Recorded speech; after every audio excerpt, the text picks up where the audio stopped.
thinking of some of the cute sayings that people make up in order to spotlight the Lord. I appreciate the effort. You know, like we had the bracelets, WWJD. What would Jesus do? You know, heck, we think of those things, but what do we do is the other thing. Some of the sayings are cute there, Sheila, but they're not very accurate. And I remember seeing some old bumper stickers. I don't know why it came to my mind today that would say, "God is my co-pilot." Anybody ever seen that one? Seen that bumper or that car sticker that people don't say, "God is my co-pilot." What did you think about it when you saw it, Sister Sheila? Truth be told, He's guiding me. He's in front of me. Okay, so Protection. I got to see that sticker, right? And here it is. You know, I guess being a military guy, I had a little. It didn't sound as accurate as I thought it should be. Okay, I thought it was cute, but one day I thought of the greatness of our God, right? Being in the cockpit of an airplane.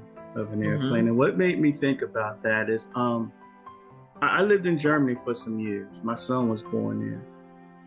I worked on a remote site in the middle of nowhere, protecting chemical weapons in one place and nuclear weapons in the other place back in the 80s. But I also lived close to an air base.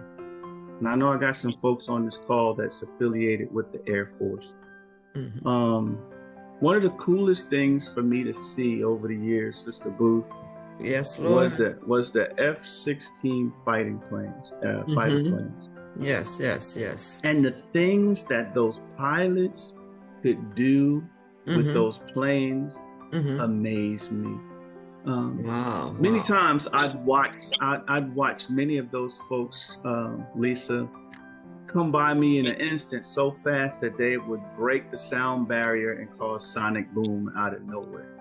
Wow. Just go right by, boom, and you know, okay, he just broke the sound barrier. That just amazed me to think that a guy can take a machine and move it that fast. And then I remember one time being out on my site working, right, and there was a pilot. He just decided to show up and show off in front of me. He flew over the site, right, real fast. And it was like he took the plane and put on the brakes. Straight up. Then the plane just stood there for a second, right? And then what he was able to do is just to let me know that, hey, I got this. He took the guns of the plane, right? And was just turning it and just making it look in different places, you know, and just like, yeah, I got this. Got this. And it just blew my mind. And then all of a sudden, after he got my attention, he slammed on the gas and took off again. Boom. That plane just fascinated me.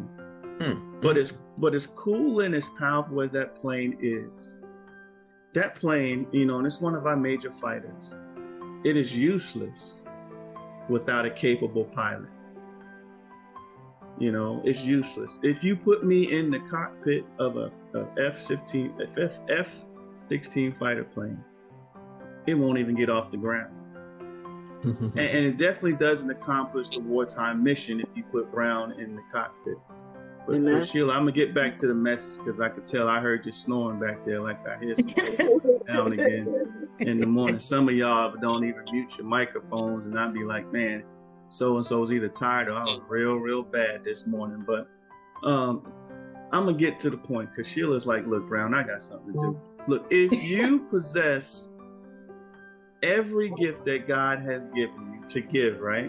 You can have every gift that He has to give. And I want you to think about it this way. But you don't allow the Father to guide you in using those gifts. You're like me sitting in the cockpit of that F-16. You are absolutely useless. Amen. Amen. You could be. Amen. You're useless. You're not going to be able to use those gifts in a manner that God is pleased or glorified. Or worse, what might happen, right, is you might take those gifts, and if you don't allow the Lord to guide you, I hope y'all don't mind me thinking military this morning. You might get up off the ground, but then what's going to end up happening is you're going to probably spiral out, crash, and burn. Amen. Amen. Yeah. I'm still thinking about that bumper sticker. When I look at that, I see it's necessary for us to have not the Father to be our co-pilot, but to be the pilot of our lives.